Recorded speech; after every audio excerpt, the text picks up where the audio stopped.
Ey Jungs, tamam, langsam haben wir es gecheckt. Ihr seid die krassesten, ihr verkauft Shows aus, ihr werdet überall erkannt, alle wollen Bilder mit euch.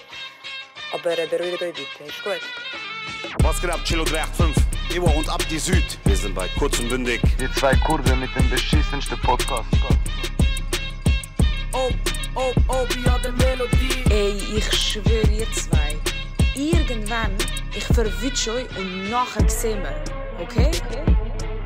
Ja, keine Ahnung, ich bin einfach Bullen geschlagen. Brüder, ich habe Termin. Brüder. Ciao. Ach, jetzt verstehe ich es. Jetzt kurz und bündig. Ja, Bruder. Jetzt geht's Kurz und bündig mit motherfucking Postcard. Kurz und windig, Mark.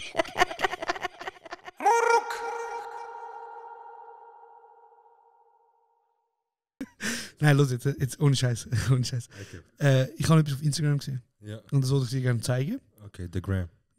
Auf der Gram. Und ich wollte, dass du das schaust. Und einfach mal nichts sagst. Und nachher stelle ich dir eine Frage. Okay? Also, los oder schauen? Beides. Okay, also.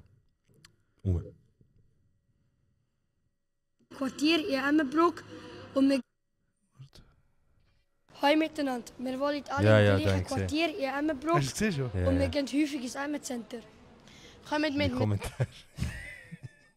Nein, Bro, wieso so Pointe versauen? Sorry, Ich warte. zeige euch unsere Lieblingsläden. Hier sind wir in Snipes, meine Lieblingsladen. Hier kann man Schuhe kaufen. Barca Hier habe ich Trikot. zum Beispiel meine schwarze Air Forces gekauft. Und du hast den Barca-Trikot von der Löwen. Hier sind wir hier im neuen Metro im Emmencenter. Ich habe mega Freude gehabt, dass es aufgeht und das habe ich gerade hier gekauft. Und Lacoste Pulli, King. Wir sind hier im Lollipop und das ist mein Lieblingsladen, weil es viele leckere Süßigkeiten hat, wie zum Beispiel Kinder Creamy. Gib ihm. Wir sind hier in Rituals und das ist mein Lieblingsladen, weil es hier viele Düfte hat und meine Mutter hier arbeitet. Hallo zusammen.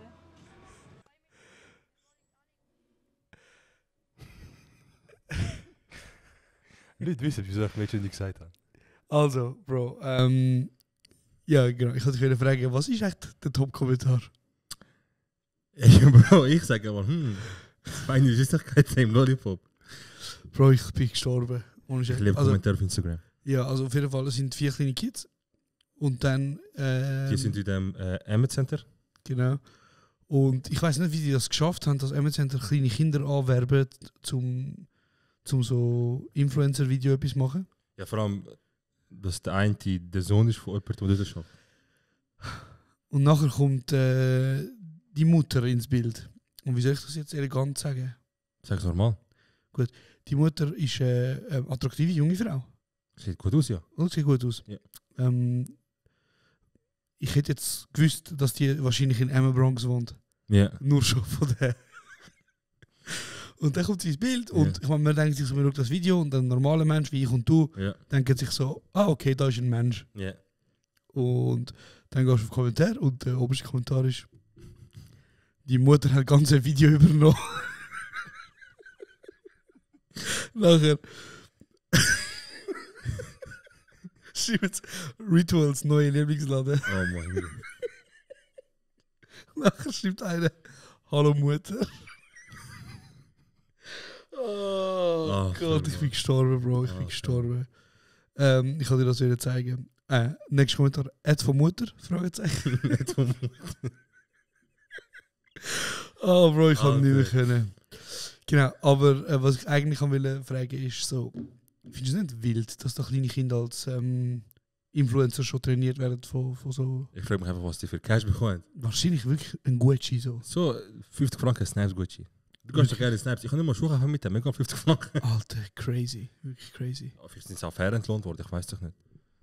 Aber irgendetwas habe ich gesehen wegen irgendwie Kinderletzte oder einfach junge Mädchen wegen Schönheits-OP und so weiter, dass Hemmschwelle viel, oder einfach Eingriff, weißt du? Ah ja? Dass Hemmschwelle viel tiefer wird und so weiter und Eltern auch so sagen, ja, was sollte ich machen, mein Kind will es ja und so. Also so Lippen? Ja, also die Studie, die ich gesehen habe, ist ja natürlich um Amerika gegangen. Mhm. Ich weiß nicht, ob du das abbrechen auf alle, aber Bro, ich habe das gesehen, ich habe gedacht, kein Geld. Stell dir vor, dein 12-jährige Mädchen kommt und sagt, ich will meine Liebe aufspritzen. Das ist schon krass. Ja, was machst du denn? Hey, Wie würdest du Bro. einem 12-Jährigen sagen, dass das Weil er will es ja, oder sie will es ja. Mhm. Ich wollte sagen, nein. Voking. Also ich würde meinem Kind eigentlich sagen, schau, du bist noch nicht im geistigen... Schon verloren. Du hast den Satz angefangen, aber er sagt nicht, was du meinst. Also mein Kind ist nicht dumm, Bro. Ja, du bist nicht im geistigen, spirituellen... Sag dir, Bro, gib mir Nicht geistig, nein, Bro, ich sage einfach, du bist nicht in dem geistigen Stand. Mhm. So, du hast nicht genug Intelligenz, emotionale Intelligenz und auch, du bist ja nicht mündig, oder? Dass du kannst entscheiden, dass du jetzt deinen Körper willst deformieren oder verändern. Nachher kommt er mit irgendetwas und das persönlich, oder sie? Sorry? Nachher wird es auch persönlich. Und wie? Sagt sie, deformieren, hä? Ja. Und nachher packt sie irgendetwas aus. Ja, was? Irgendwas persönlich, weiß ich nicht. Irgendetwas, sie wird persönlich. Irgendetwas von euch weiss, sie sagt, ja, du darfst das machen. Ja, dann sage ich bin alt genug. Und dann sage ich, also mach. Wer zahlt? Ich habe das Gefühl, also ich würde den Effekt haben, dass das Kind, wie so sagt, okay, ist wirklich nicht gut. Weil wir können schon am Kind sagen, so, warum? Du darfst nicht, fertig. Es ist keine Diskussion, fertig. Also warte, du sagst, das Kind ist nicht intelligent genug zum Geist, zum das Wort geistige Intelligenz zu verstehen, aber du willst ihm erklären, was das für ein Schönheitsideal und für Komplex macht. So. Nein, ich würde ihm sagen, dass ich nicht will, dass es nicht gut ist. Wie erklärst du das? Bro, ist ungesund, ist Gift oder Spritz ist. Ob jetzt Kokain ist oder das, ist genau gleich, sage ich ihm. Ja, also. Ich sage direkt so. Ja. Ich sage, entweder du nimmst Drogen oder du machst das. Es kommt genau das gleiche raus. Das andere macht dich süchtig, beides genau gleich.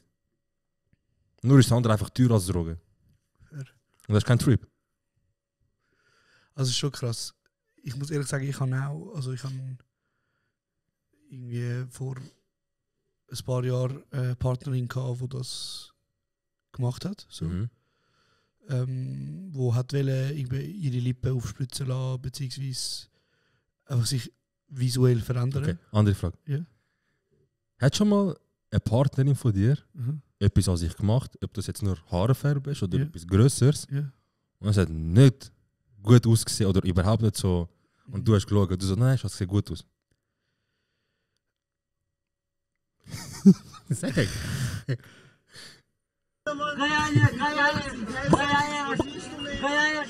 Also, look, das Ding ist, die Person macht es ja nicht für mich. Oder? Ja. Also, aber die Person kommt zu dir und hat Unsicherheit, so, schau, wie ich ausgesehen. Und sagt, jetzt ist es zu dir. Willst du sagen, stimmt? Oder willst du sagen, nein, alles okay? Also, Bro, die korrekte Antwort, sage ich jetzt als erwachsener Mensch auch, oder? Ja.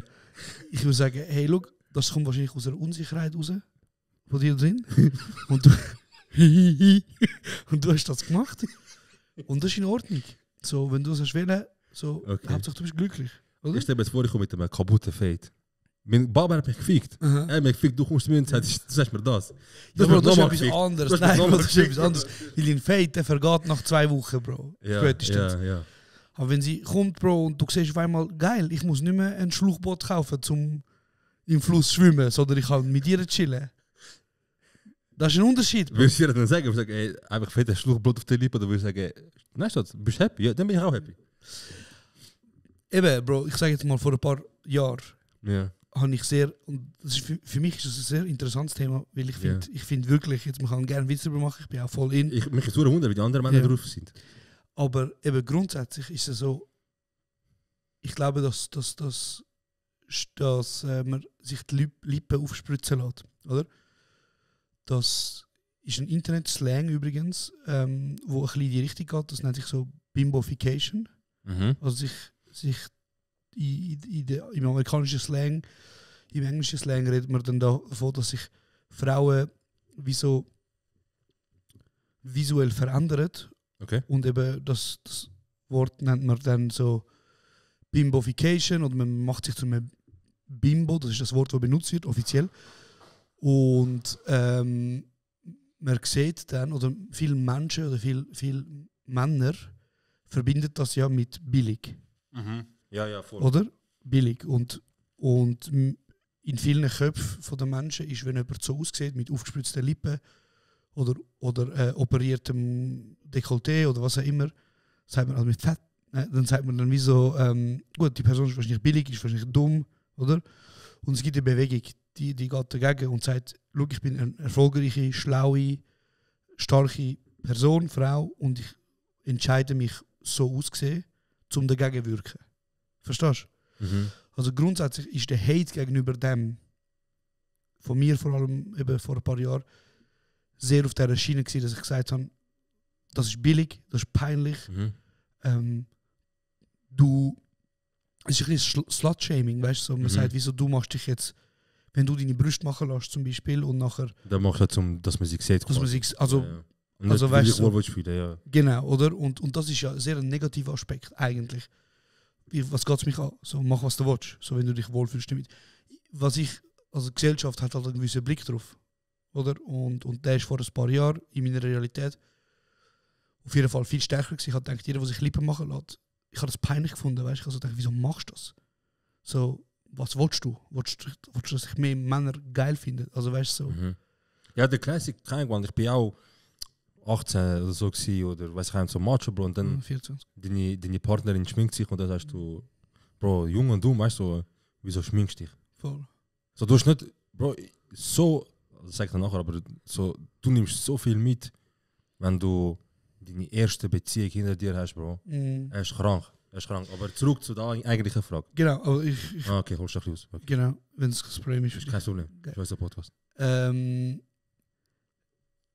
Und auf der anderen Seite findest du es vielleicht dann in gewissen Momenten zum Beispiel auch geil. Oder so, irgendwie, es macht dich Männer werden vielleicht auch erzogen von einem gewissen pornografischen, weißt du, dein Hirn wird ja auch sowieso irgendwann, wenn du das sehr viel konsumierst. Das ist krass, ich habe mal so etwas gehört, wenn wir schon bei dem sind. So früher im Mittelalter, Bro, bist du aus deinem Haus, sag mal, du gehst von Stadt A nach Stadt B. Du hast einen Knöchel gesehen und du so, geil. Du siehst, entweder hast du ein bisschen Cash gehabt, hast ein Pferd gehabt oder du bist gelaufen, den ganzen Tag. Auf dem Weg hast du vielleicht 2, 3, 4 Dutzend Menschen gesehen. Wenn überhaupt. Wenn überhaupt, vielleicht 1 Dutzend. Ja, wenn überhaupt. Und dann auf dem Weg hast du fast keine Menschen gesehen und du hast nicht so die ganze Zeit, wie soll ich sagen, so du hast nicht so die Reiz. Es übertriebene Reiz, übertriebene Druck. Übertriebene Reiz oder Bro, auf deinem Feld musst du schauen, was du brauchst. Und früher ist so voll nicht zugänglich gewesen, auch, was ist das, Pornos und so weiter, weißt du? Auch so eben Sexualität und all das. Bro, jetzt. Überall auf der Welt, wenn du Lust hast, du das Handy führen und dann beglückst dich. Ja.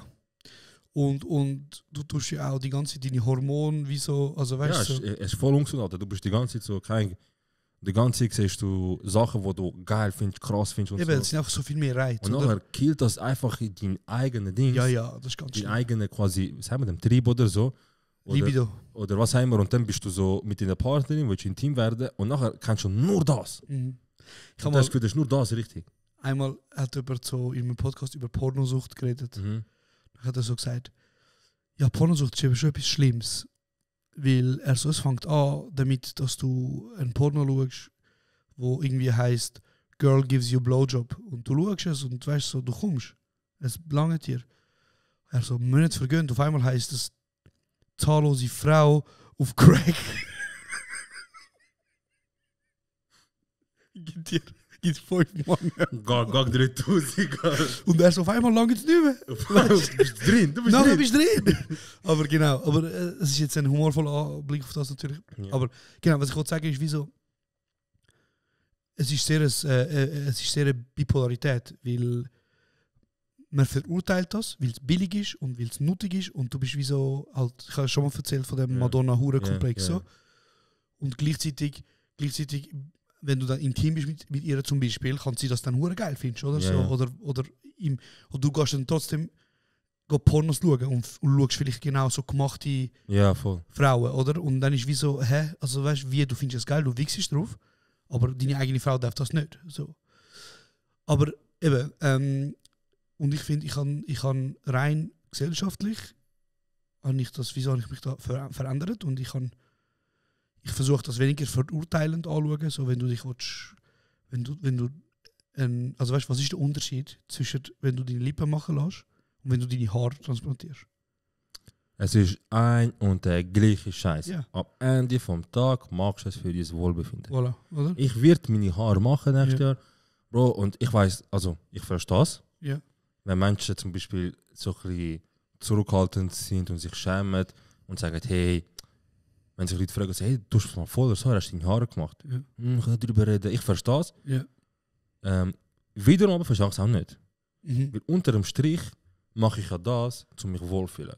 Ich trage die Haare, ich gehe raus. Wenn ich mich für das schäme, hätte ich gar nicht machen sollen. Ja, fix. Verstehst du? Und Fix. deswegen, ich würde es sehr wahrscheinlich, Ja. hoffentlich nächstes Jahr machen, so gegen Herbst, Winter.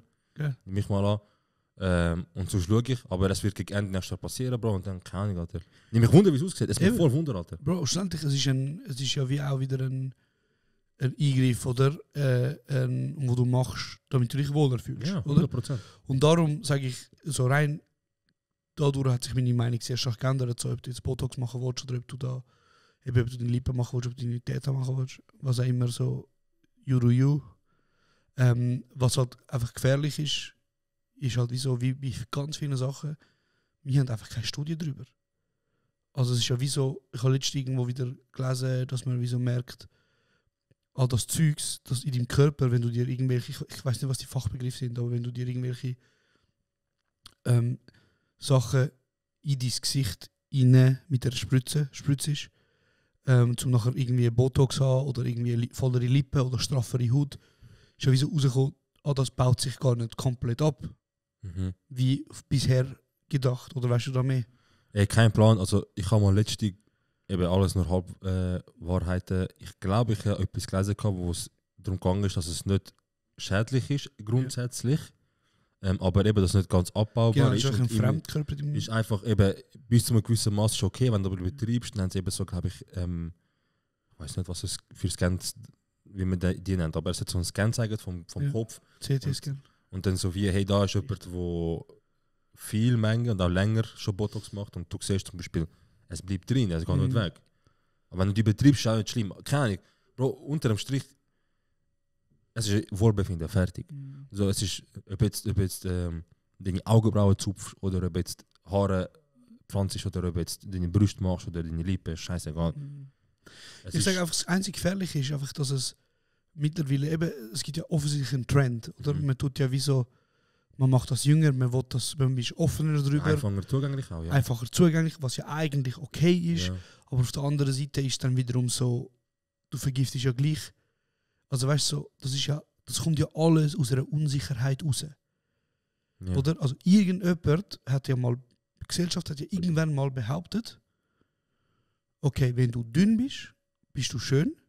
Ja. Wenn du volles Haar hast, bist du schön. Wenn du gerade Zähne hast, bist du schön. Das ist ja alles eine Erfindung der Gesellschaft. Ja. Also weißt du, so, wer definiert das? Keine Ahnung, Gesellschaft. Ich meine, wenn du ja schaust, irgendwie damals, du bist ja da ja auch sehr interessiert, wenn du zurückschaust in die Schönheitsideal von der römischen Hochzeiten, also Hochzeiten, die damalige Zeit so, sind ja Menschen, die sehr dick waren, ist ja ein Beweis für, ja, wohlhabend, ja. Für Wohlhabend, und das wiederum ist sehr attraktiv gewesen. Ja. Oder in anderen Ländern ist es, wieso, sorry, ganz fertig. Ja. In ganz vielen anderen Ländern ist es mega so ein Ding gewesen, okay, wenn Frauen behaart sind, überall, ist es mega attraktiv, zum Beispiel.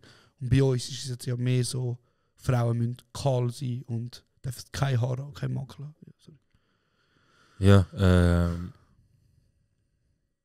das Einzige, was ich zu dem kann sagen ist, ich bin froh, ich hoffe, mein Freund schlafe ich nicht, ich bin froh, habe ich meine so erste richtige Beziehung mit diesem Menschen gehabt, weil so rückblickend, Bro, ich habe brutal viel aus dieser Beziehung mitgenommen und ich habe mich auch brutal gut entwickelt. Also du redest von der ersten Beziehung in so, deinem ja, Leben, ja. Also so die ernst, ich sage jetzt nicht mit 12 13, also die erste ernstzunehmende. Also die mit Viola am Herd.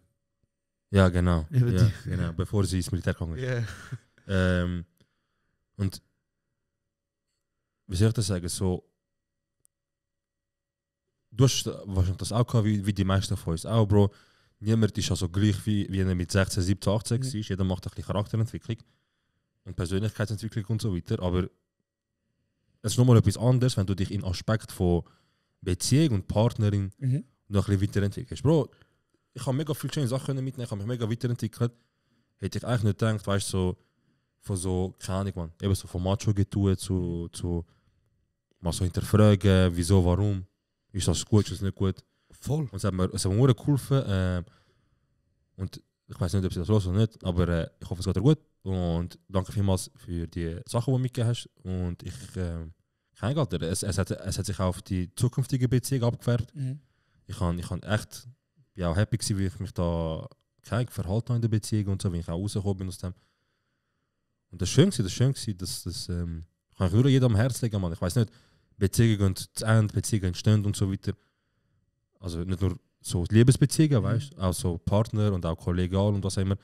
Und das Schönste wäre, wenn du etwas mitnehmen könntest, weißt du. Dann kannst du sagen, dank dem Mensch habe ich gewisse Charakterentwicklung können machen im positiven Aspekt. Und das ist so ein Mensch, so 100%. Das ist mir schön gesagt, Bro. Das ist auch wieder so ein Aspekt für Care-Arbeit, oder, wo viele Frauen machen. Oder eben, ich habe auch das meiste, was ich gelernt habe, darüber Sachen nicht mit dem Male Gaze, also mit dem männlichen Blick anzuschauen, sondern auch ein bisschen offener. Habe ich gelernt durch Frauen, also durch meine Mutter, durch Ex-Partnerinnen, durch du weißt. Und zum Beispiel auch durch meine Therapeutin, oder weißt du, das sind alles Frauen in meinem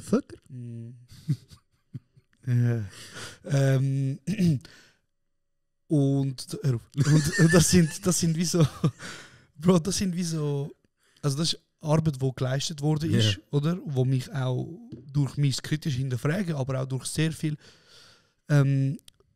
Kritik, die ich bekommen habe, weißt, so zu dem gemacht hat. Und das wird oftmals nicht belohnt, weil Beziehung endet, du brauchst eine Zeit dazwischen und nachher lernst du etwas Neues kennen und auf einmal bist du ein neuer Mensch, der sich weiterentwickelt hat. Und das finde ich sehr schön und wichtig, was du gesagt hast. Ja, 100%. Wenn sich Leute fragen, was schnurrt jetzt genau, was für... Ich kann ein Beispiel nennen. Wie ich verstand, wenn ihr euch fragt, jetzt, ich weiß nicht, was du meinst, ist nicht greifbar. Sagen wir jetzt ein Beispiel. Ich habe zum Beispiel Prioritäten früher so gesetzt, dass ich einfach wieder Spaß haben, geile Zeit haben und dann der Rest. Oder so zum Beispiel. Das heisst, ich habe mich mit ihr getroffen und habe schon beim Treffen zum Beispiel gesagt, ey, by the way, ich gehe am 9. Zum Beispiel, wegen wir gehen mit Jungs hinausgehen. 18, 19, oder? Ja, Fucker. Genau, wir sind einfach immer unterwegs gewesen. Umeinander. Und irgendwann mal ist sie dann zu mir gekommen, weißt, und gesagt, ey, es verletzt mich, weil ich habe das Gefühl, du kommst nur für ein paar Stunden, wieso als wärst du nicht Pflicht, und dann gehst und hast Spaß. Fair. Dann bin ich dort gewesen, Bro. Und wenn jetzt der Mensch mir nicht wichtig wäre, würde ich sagen, wieso, ja, komm, du übertreibst, ich gehe jetzt, ciao. Ich bin dort gewesen, ich so, Alter, Mann. Stell dir vor, ich würde das fühlen. Und die sind ja auch jung dort. Und das ist ja schön, dass sie das kann. Voll, brutal, ja. Und ich habe mich auch gefragt, weißt, stell dir vor, sie will mir das Gefühl geben, so wie als wäre ich wie so eine Bürde, eine Pflicht, weißt du. So, du musst mich sehen, weil du mit mir zusammen bist. Voll. Ich so, das ist nicht schön, Alter, so will ich nicht jemanden lieben. Und zum guten Glück zu dieser Zeit, eben so 20 Jahre oder so, ist der mit einer zusammengekommen, der ist mit jemandem zusammengekommen, nachher, ey, ich bin immer so viel rum. Also wir haben es abgemacht, wir haben einfach, statt zu saufen, sind wir einfach bei euch hängen, Brettspiele machen. Das ist eine geile Zeit. Ja, und einfach vor allem bei euch gehängt, weißt du, so 80%. Das ist so eine geile Zeit, Bro. Haben Shisha geraucht, Brettspiele gespielt, Uno gespielt, Konsolen, Bro, was haben wir, lustige Sachen erzählt. Das war 10 von 10 gewesen. Und das hat ja gar gut ergeben, weißt du was, es tut mir mega leid, ich schwöre auf alles, ich will das nicht, dass ich so fühlst. Hast du absolut recht, dann habe ich angefangen runterzufahren. Und ich habe dann jetzt kommt so, weißt du, wie so vom Freundeskreis, wie so, hey, einmal in der Beziehung, schon Gott, weißt du, zieht sich zurück und so. Aber zum guten Glück, Gott, ein paar haben sich angefangen zurückzuziehen. Ich bin einfach so, ja. Ja, in dem Fall, Jungs, ciao. Voll, aber zu der ursprünglichen Frage, die ich gestellt habe vor 20 Minuten, ob schon mal deine Partnerin gesagt hast, ich habe jetzt so ausgeholt, um es nicht zu beantworten. Ja, aber die Frage, okay. Die wir riskieren. Ja. Also, sorry, die wird beantwortet, sorry. Ja. Was ist die Frage? Hat schon mal deine Partnerin etwas an ihr gemacht? Es können Nägel sein, Haare sein, aber etwas Größeres. Wo sie unsicher war und das Gefühl hat, es geht nicht gut aus. Und fragt dich. Und sie so, ey, es sieht scheiße aus. Hast du dann gesagt, ja, oder hast du diese angeschaut und gesagt, nein, es sieht alles gut aus? Also, früher mal, als ich in einer Beziehung war, oder habe ich es mit jemandem. Ja, Fucker. Und dann hat die Person zum Beispiel ihre Lippen gemacht. Und sie hat mich dann Ich habe sie dann gesehen, zum Beispiel. Ja. Und ich habe dann so gesagt, was machst du? Was ist das? Das war nicht so gut, gewesen, weil die hat dann gecheckt, so. Also ich habe es dann nicht so gut können verstecken. Ja. Ich sage jetzt mal anders. Wenn ich jetzt heute etwas würde machen und es sieht meiner Meinung nach nicht gut aus, und die Person sagt mir so, wie sie hat es schon gemacht, und die Person sagt mir so, hey, geil, es sieht scheiße aus, dann würde ich sagen, nein. Was, du bist wohl schön. Immer. Also ich würde es ein bisschen glaubwürdiger sagen. Ja. Aber auch da wieder, Bro, es kommt ja aus der Unsicherheit raus. Und ich meine, aber die Person kommt ja, wie sich unsicher fühlt und jetzt kommt sie zu dir und speziell, wie sie dich fragt, heißt ja, dass sie wie so deine Bestätigung etwas auslösen. Ja, aber sie hat es schon gemacht. Eben, es gefällt mir nicht. Eben, sie hat es gemacht, es gefällt ihr nicht. Und sie hat das Gefühl, sie hat voll versaut. Ja. Jetzt die erste Person, die sie fragt, eben Partner. Ja. Und du bist jetzt die Person, die entweder könnte wie so sagen, vielleicht kann ich es noch ein bisschen abfedern und sagen, wieso Schatz, beruhig dich, alles okay, halb so schlimm, es geht wirklich gut aus und so weiter. Ich würde es abfedern. Okay. Es kommt auch noch darauf an, ob sie sich Nase machen lassen oder ob sie Nägel gemacht hat. Wenn es hässliche Nägel sind, dann sage ich ihr, hey Girl, krass, hast du 60 Stunden ausgegeben, ich finde es kurz grusig. So. Ja, okay. Aber wenn sie Nase gemacht hat und jetzt aussieht wie ein Kurd und der Vater ist der Gargamel von Schlümpfe, Bro, dann würde ich sagen, wow. Wow. Du? Cousine. Ja, du? Einmal ist passiert, wo ich wirklich gelogen habe, ist mir auch wegen der Beziehung, die ich geredet habe, ist mir in den Sinn gekommen. Bro, meine damalige Freundin ist zum Coiffeur. Oh nein. Ja, classic. Haare gefärbt und ist zurückgekommen. So plattblond oder was hat sie gemacht? Also in der Regel hat sie immer blond gemacht, oder einfach so hell. Und es ist eigentlich immer gut rausgekommen, wirklich jedes Mal, wirklich 10 von 10. Nie etwas gesagt. Jetzt muss ich chillen. Ja, falls ich das los, das ist einfach so wichtig. Das ist nicht ehrlich zu mir. Bro, nachher ist sie mal zum Coiffeur gegangen und hat mir schon auf dem Weg, also wieso nach dem Coiffeur instant schon Fotos geschickt. Und war so, schau, wer meine Haare versaut hat. Auf welche Farbe ist es gemacht worden? Bro, der Blonde ist geil. Nein! Geil, Bro. Ja, okay. Sie so... Einfach Avril Lavigne. Schlimm. Sie so, Hey. Meine Haare sind versaut, fuck, scheiße und so. Ich mache Vorschau auf. Bro, und damals sind ja so die, weiß ich nicht, iPhone 3, iPhone 4, so die Fotos sind ja noch nicht so Dings gewesen. Ich so, also, es ist schon nicht, wie sonst aber ich finde es jetzt nicht so schlimm, weißt du? Wie die Qualität vom Bild ist so schlecht gewesen, du hast gar nicht gesehen, dass es so grusig ist. Ich habe es nicht so schlimm gefunden, weißt du? Ja. Und nachher habe ich sie getroffen, Bro. Ich habe nicht gewusst, dass Nein. Schlimm. Wirklich? Und nachher hat sie mir gesagt, sie weißt, ist eine Lernende und so, weißt du? Oh nein. Nachher ich so, es sieht gut aus, es ist voll okay, du betreibst, mach dir keinen Kopf. Ich so, und dann steht er glaubt dort. Nein, Bro, ein Scheiß hat du bist nicht so ein guter Schauspieler. Ein Scheiß hat gebracht, sie hat eine Woche krank gemacht, Alter. Sie ist eine Woche da arbeiten. Ein Scheiß hat gebracht. Ich so, schau, Schatz, wirklich, Mann, schau. Fuck. Ich weiß, was du meinst, ich sehe es, aber ich finde es nicht so schlimm. Ich finde es nicht so schlimm. Dann hat sie gesagt, ja, Bro, sie hat 3 Schwestern, was bringt meine Meinung? Ja, sie gehen fragen, die so, also, haha, schau dich an. Ja, scheiße. Dann kommt mir und sagt, nein, die so, du schaust mich so krass an, Mann. Krass. Denke ich, das so, ja, das ist so der Moment, wo ich weiß, 100% fette gelogen. Wiederum habe ich selber auch einen Moment, wo ich meine Ex-Partner gefragt habe, wie hast du mir ja gesagt, dass meine Haare so beschissen aussehen? Bis heute, ich sag dir bis heute, du musst einen Schnauz machen. Nein. Irgendwann vielleicht, aber jetzt nicht. Hey Chat, los dazu. Hey Chat. Chat, schreibt. Nein, ohne Scheiß, kommentiert auf Spotify jetzt, ob der Serro soll. Nein, ich mache eine Umfrage. Tönt Umfrage bei Spotify ausfüllen, ob der Serro soll einen Schnauz machen oder nicht. Aber nicht wieder in ficken, sondern wieder wenn wirklich. Mach mal so. Schau mal die Kamera, mach mal so. Würde nicht hure gut aussehen. Schaut mal. Genau. Bro, du wirst so gut aussehen, nur mit Schnauz. Danke vielmals, Bro. Danke vielmals. Wann hast du mich letztes Mal ohne Bart gesehen? Gute Frage. Ich glaube es. Aber in der Vorstellungsgespräch weiß ich noch ganz genau. Jetzt, wo du sagst, ich glaube 1920, irgendwie so. Ich dachte, jetzt sagst du 1900 irgendwie. Nein, 1920, Saturn, bist fertig, bist auf Vorstellungsgespräch gegangen und hast dich gerade rasiert. Für irgendeine Stelle. Ich weiß gar nicht, für welche Stelle. Ich weiß nicht, was es war. Und dort hat es mich genommen. Ja. Und das ist wie lange her? 10 Jahre oder so. 10 Jahre, Bro, ich habe seit 10 Jahren Bart. Scheiße. Oder? Scheiße, Maloko. Scheiße, Maloko. Ich habe seit 10 Jahren Bart, Bro. Ja. Yeah. Weißt du, was das heisst? Ich habe mich so, Bro, es gibt Menschen, die sind blessed. Es gibt Menschen, Bro, die sind blessed Ja, mit einem richtig 100%. schönen Bart. Mit allem, Bro, mit allem. Es gibt Menschen, Bro, die sind krank aus, Bro. Gesicht ist geküsst, von Gott anfangen zu reden, Bro. Denkst du, okay, dann wissen wir, was nicht ganz. Ja. Nein, aber weißt du, so, ich meine, so richtig ein voller Bart. So einen richtig schönen, Ja. durchgehenden, voller Bart. Du hast Mergim. keine Lücke. Mergim, Bruder. Merken. Schade, ist er ein Pit. Nein, Spaß. Geil, ich weiß nicht, los, du bist geil. Sag so Sachen. Ich lege Adresse, Bro. Sag mal. Nein, der Mergim, Bro, er hat einen, Bro, ich habe noch nie im Leben so einen Bart gesehen. Bro, es ist krank, Bro. Dort, wo Haare von Mergim sind, Ja. gibt es auch keine Lücke, Bro. Bro, das ist unglaublich. Es gibt eine Lücke, Bro, das ist das Gesicht. Lutsch ihm doch als ihn so geil, findest du, Alter. Er hat, aber man muss auch sagen, Bro, er hat Haar-Dings. Ich glaube, wenn der wird man so für Insel gefangen. Ja, Leute denken, nein, Bro, er läuft in Schwimmen, ich sage, hey, zieh Pulli ab. Bro, wenn er wird so für eine Insel landen, so gestrandet und die würden ihn nach 3 Tagen finden, die würden ihn anschauen und sagen, du bist seit 3 Jahren da, Alter. So, gerade wie du hast. Ist das etwas, was du machst? Manscaping, so deinen Körper rasieren? Nein. Nein, echt nicht. Nicht, oder? Ich habe irgendwann mal aufgehört. Nein, noch nie. So, Bro, es hat angefangen mit du hast auch nicht, gut, du hast auch nicht so viel Haar. Es hat angefangen mit meinem Batman-Logo auf der Brust. Ja, stimmt.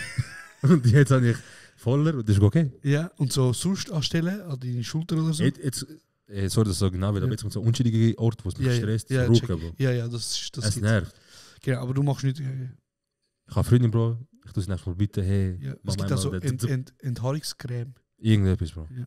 Okay, anyway, wieso reden wir über das? Voller Bart. Voller Bart, dankeschön. Voller Bart. Es sind Leute, die sind gesagt. Bei mir, genau, danke. Bei mir ist es so, jetzt gerade, wie er jetzt ist, Shoutout Top. Sadik, Bruder, Ja. top. Top, kannst du jetzt sagen. Top, Bruder. Ja. Gut. Sobald er eine gewisse Länge erreicht, wird er sehr so... Ja, er macht seinen eigenen Er Film. macht seinen eigenen Film, Ja, Bruder. ich Bravo, weiß, ja. bravo, Ich kenn's, Serrat, Mann. Er macht seinen eigenen Film, oder Ja. er war da, ist ein bisschen länger da. Ja. Und ich habe immer das Problem, Bro, ich kann nur zum Sadik, zum Coiffeur. Ja, aber er checkt. Er checkt, Bruder, ich kann nicht zu anderen gehen. Und damals, ich schaue mich an in den Spiegel, ich denke so, jetzt ist fertig, es ist zu lang, ich muss etwas machen. Dann mache ich den Fehler, ich habe den Fehler sicher schon so 6 Mal in meinem Leben gemacht. Dann nehme ich einfach Schere und ich denke mir so, Bro, ich denke mir so... Warte, das kann ich doch auch nicht. Nein, ich denke einfach so, oh, Bruder, ich muss ihn nicht perfekt machen, Ja, aber ich kann ein bisschen da ein bisschen wegnehmen, dort ein bisschen wegnehmen und dann ist mein Gesicht nicht mehr so rund. ja. Und jedes Mal sieht es einfach aus, ich bin auch dumm, Bro. Es gibt wie Equestus, Bro. Ich bin auch dumm. Ich nehme, weißt du, ich nehme Ja. so den Kamm und so an, nachher schneide ich weg, nachher ist einfach so quer reingeschnitten. Bro, er hat auch gerade gemacht. Ich so schon gerade. Ja.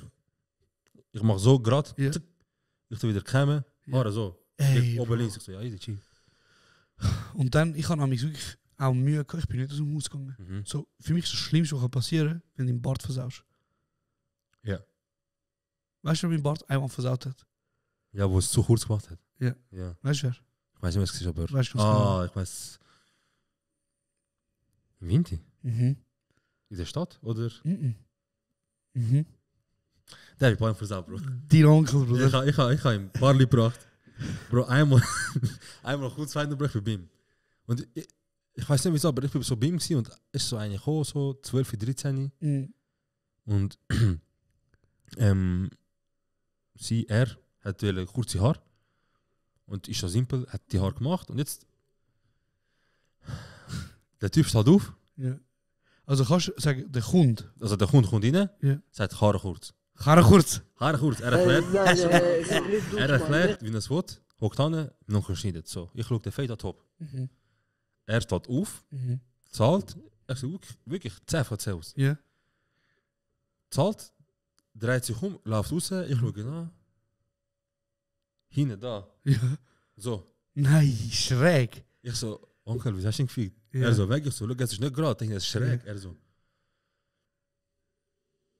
Er ist schon gegangen, was soll ich machen? Ich so, aber soll ich schon rufen, nachher machst du gerade, nachher, weißt du. Er so, ist schon passiert. Hey, Bro, er ist wirklich... Ja, er geht zero fix, aber das Ding ist, Bro, schau, ich bin bei meiner Familie. Aber du kannst ja nicht, es ist 20 Stutz, Bro. Ja, das kostet nichts. Aber auf jeden Fall, ich bin so bei meiner Familie und ich habe meinen Eltern gesagt, weißt du, ich gehe jetzt jemand, der zu Fuß auf 5 Minuten von mir ist. Ja. Ich muss nicht einen Bus nehmen und laufen, Ja. also ich kann nicht 20 Minuten dorthin.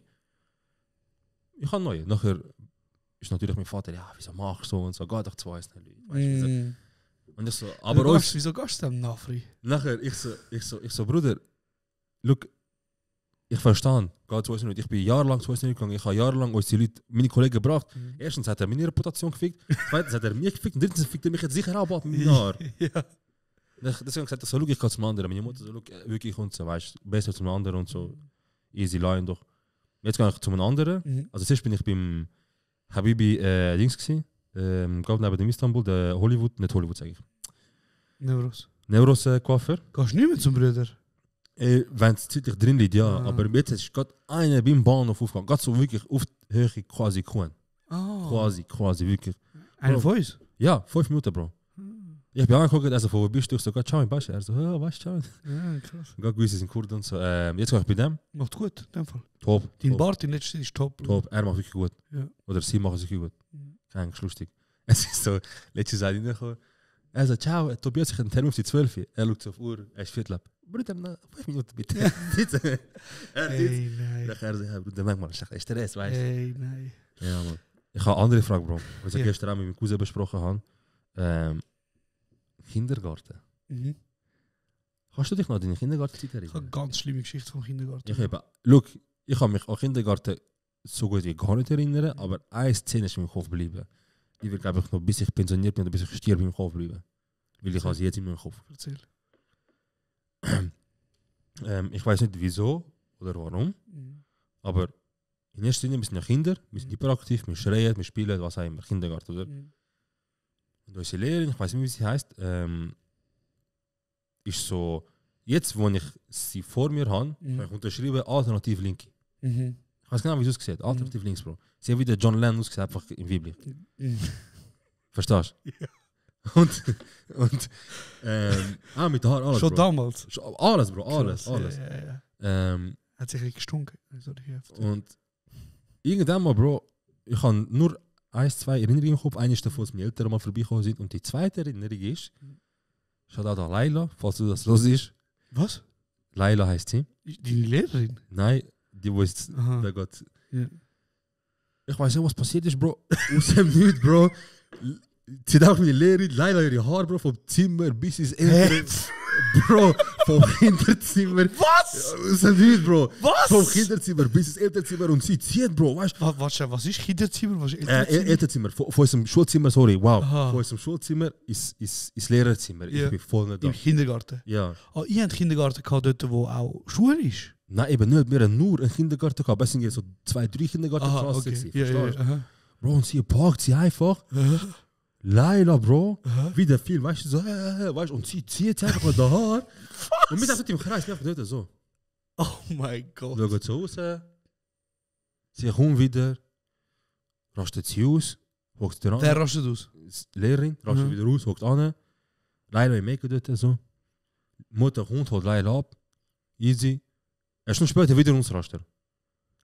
Was? Bro, sie ist wieder ausgerastet. Wer? Die Lehrerin. Okay, ja. Sie ist wieder ausgerastet. Ich weiß nicht, eben, wegen Kind, ich weiß nicht, was passiert ist. Aber aus dem Nichts, einfach die nächste Person wieder den Haar gezogen, Bro. Bro, wie meinst du das? Einfach wieder den Haar gezogen, wieder Lehrer. Ich so, ey. Hä? Und irgendwie ist nachher auch Cut. Seitdem, ich habe weder positive und negative Erinnerungen im Kindergarten. Aber du weißt bis heute nicht, wieso? Nein. Wieso sind deine Eltern dort gewesen? Es sind 3 Erinnerungen im Kopf an. Aha, so einer davon ist der ältere Tag, wo sie vorbeigekommen sind, dann der erste Tag, glaube ich, noch, und dann noch das. Sonst der Kindergarten ist mir überflogen, glaube ich. Kannst du nur mal erzählen? Bro. Von der Leila. Ey, warte. Weißt du, Rest bei der Sachablion. Aha, ja. Okay. Verstehst du? Ja. Verstehst du? Ja. Bro, hä? Wir sind so im Zimmer, und wir sind so im Kreis und irgendwie Leila ist so hyperaktiv, wegen Kind, Bro, ist doch normal. Ja. Leila, zusammen ist irgendetwas.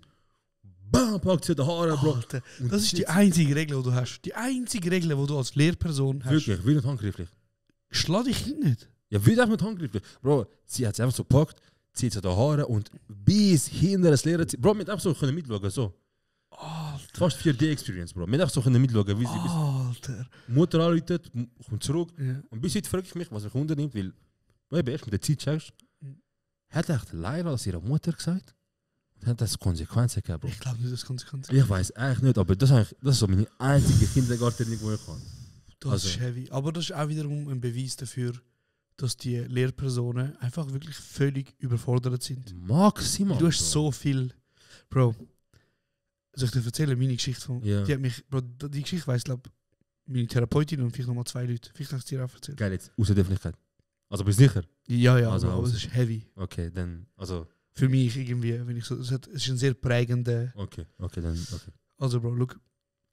Meine Kindergartenlehrerin, ich bin absolut verliebt in die Frau. Oh, fuck. Schon damals, Bro. Ich bin verliebt gewesen, Bruder. Ja. Yeah. Also, so ich bin, Bro, das war ein Mensch gewesen, ich bin Kindergarten, weißt du. Ich habe noch nie so einen Mensch gesehen. Für mich ist das so, Bro. Sie hat, wie soll ich einen Namen sagen, ohne ihren Namen sagen. Ihr Name ist so ähnlich wie Astrid oder Martha. Weißt du, so ein Name. Yeah.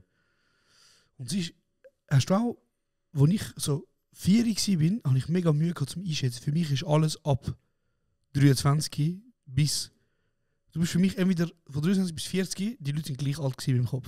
Ich habe das Gefühl gehabt, dass Leute ab 20 einfach erwachsen sind. Also einfach 20 oder 40 kommt es gleich aus. Also du hast mir nicht können, 24-Jährige anstellen, ich hätte nicht können sagen, ist die 24 oder 40. Weißt du, was ich meine? Aha, okay, so meinst du, ja. So, also für mich sind die einfach erwachsen gewesen. Ja, voll. Und ich glaube, rein mathematisch würde es Sinn machen, dass die damals vielleicht so Ende 20, Anfang 30 war. Mhm. Und so eine richtige, Bro,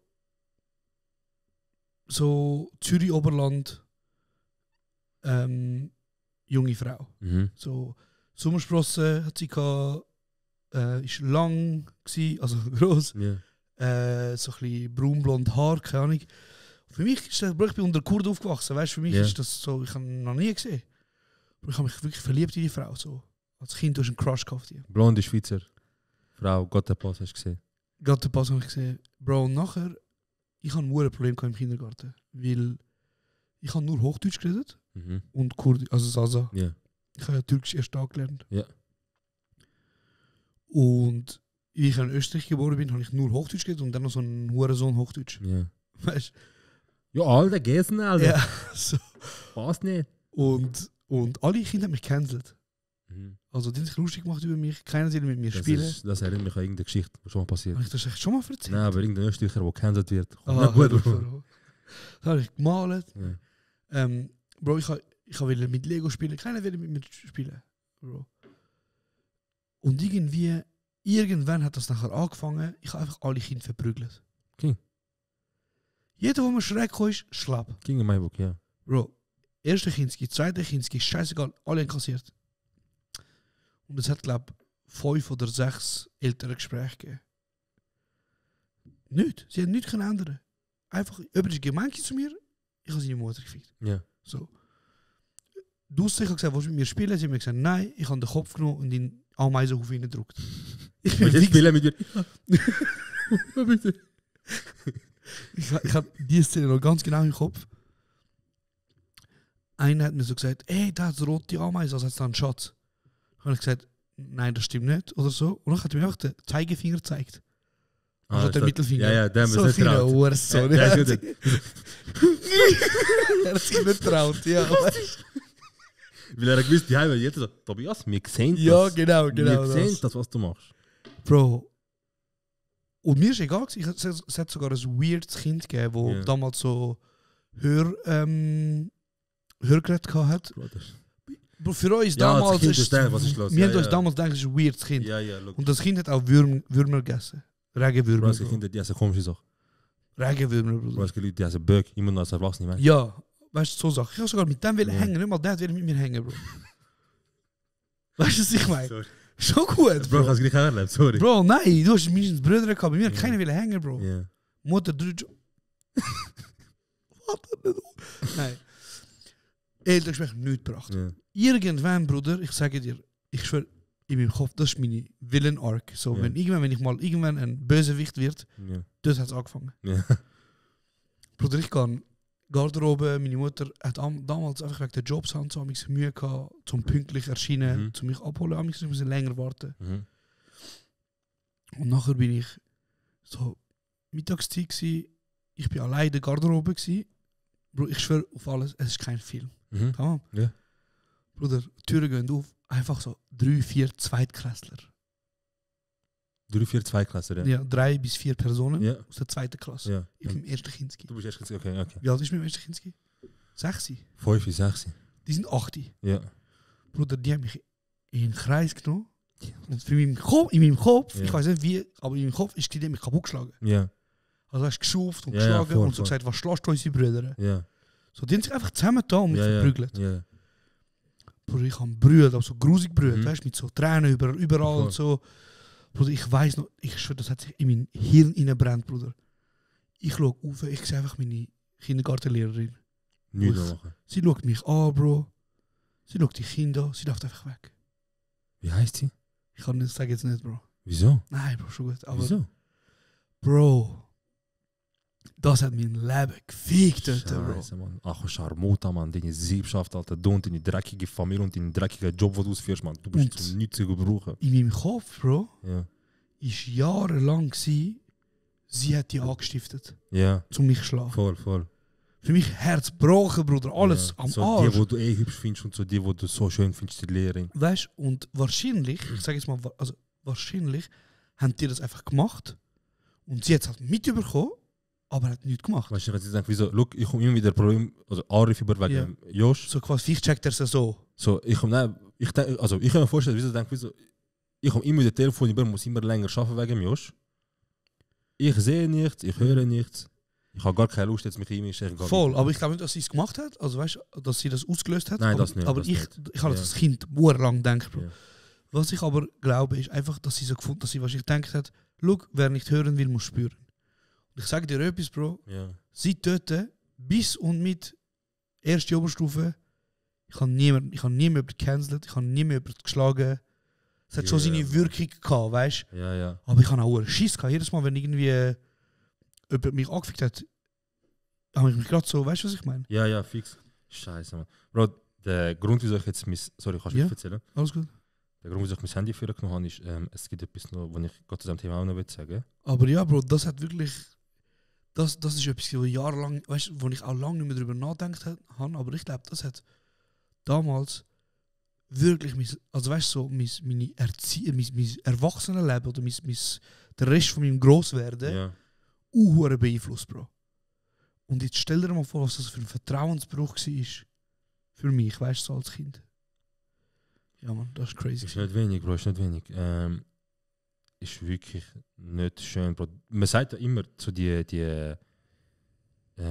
Prägende, ja. die prägendsten Sachen, oder wo dich halt auch mit 40, 50 werden begleiten, sind Sachen, die du halt aus der Kindheit hast, Bro. Aus der Das ist, schon, Bro, das ist schon heavy, ich sag dir ganz ehrlich. Genau so, weißt du, ich meine, die Lehrer, wo du wirklich geschätzt und geliebt hast, oder wo du wirklich gut in Erinnerung geblieben sind, die hast du jetzt immer im Kopf wahrscheinlich. Ja, voll. Und ich auch noch ein, ja, sorry. Sorry? Nein, sag. Aha. Und zudem habe ich gerade auch eine schöne Geschichte, wegen Lehrerinnen, gute Lehrerinnen und so weiter. Ich habe ja immer, das ist ja sehr schön, das hat mich richtig happy, ich habe ein bisschen Freude dran bekommen, ich das gesehen. Ja. Wir haben da mal vor ein paar Folgen fett granted, so namentlich auch unsere Lehrer, die uns früher gemobbt haben, was auch immer, problematische Sachen sie gemacht haben. Und schon das erste Mal, dass wir über unsere Kindheit primar geredet haben und so. Und ich sage, ich habe immer gesagt, in meiner ganzen Zeit von der obligatorischen Schule, Kindergarten, Primar, Sek, habe ich wirklich eine Lehrerin gehabt, wo mir wirklich da reingeblieben ist. Da, so in meinem Herz. Sie hat mir Sachen mitgegeben und bis heute, ich sehe sie immer in so einem schönen Licht.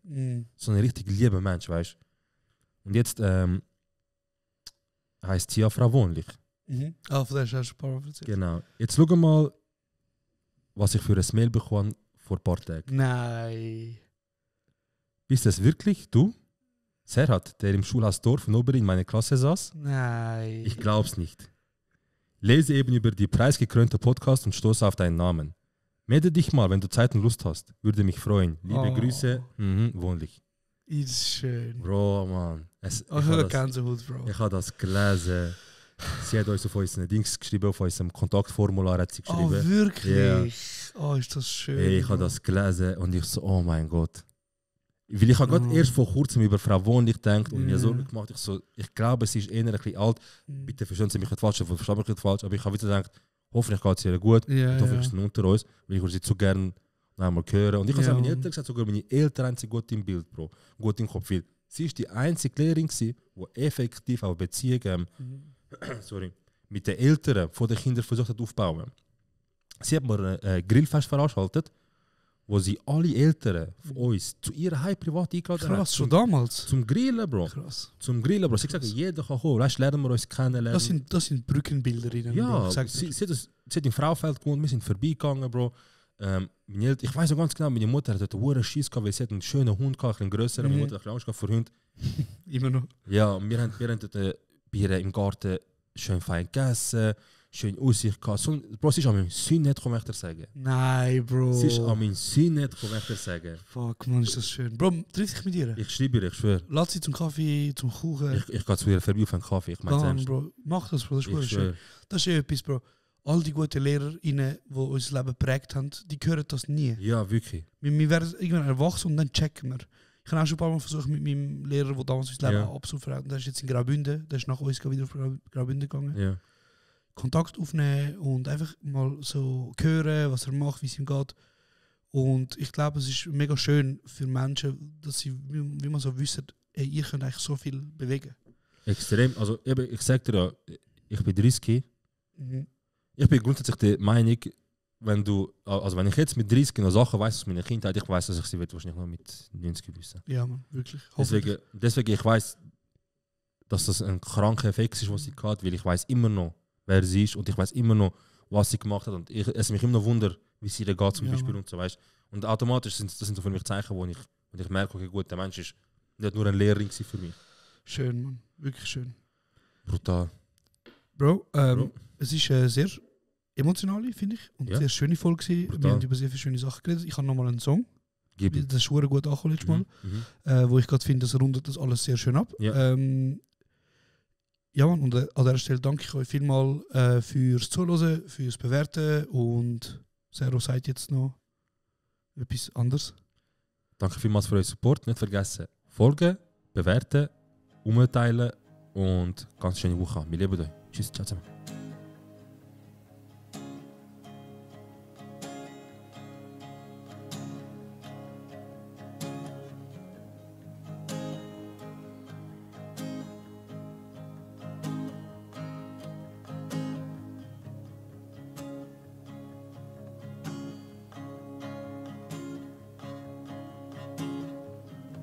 Been traveling these wide roads for so long. My heart's been far from you, 10,000 miles gone. Oh, I wanna come near and give you every part of me, but there's blood on my hands and my lips are unclean. In my darkness I remember Mama's words reoccur to me. Surrender to the good Lord and to wipe your slate clean. Take me to your river, I wanna go.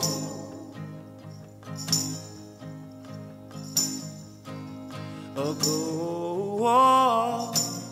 Take me to your river, I wanna know.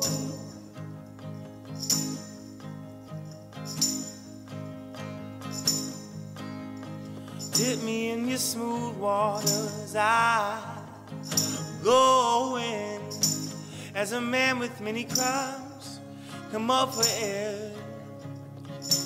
As my sins flow down the Jordan, oh, I wanna come here and give you every part of me, but there's blood on my hands and my lips are unclean. Take me to your river, I wanna go.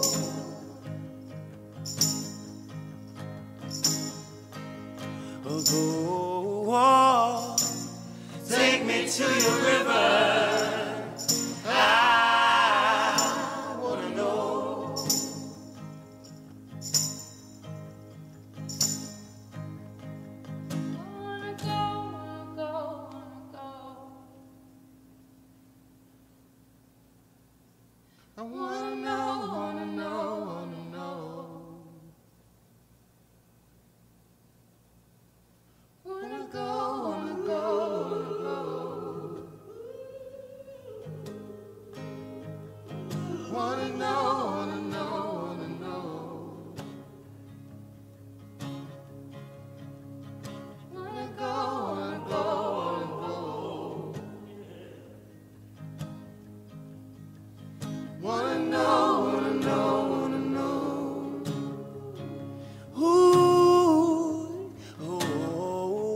please let me know.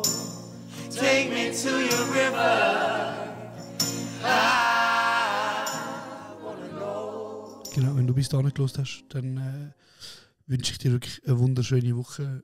Ich hoffe, es geht dir gut. Ich hoffe, du genießt den Schnee. Und wir haben noch eine Überraschung, die bald kommt. Und wir werden die belohnen, die bis dahin gelost haben. Darum merkt euch schon mal den 10. Januar vor. Merkt euch vor und vergessen nicht, man kann jetzt offiziell wieder Weihnachtsmann und Gucken schauen. Gebt euch mit heißen Schokolade einen Partner oder Partnerin. Kuss.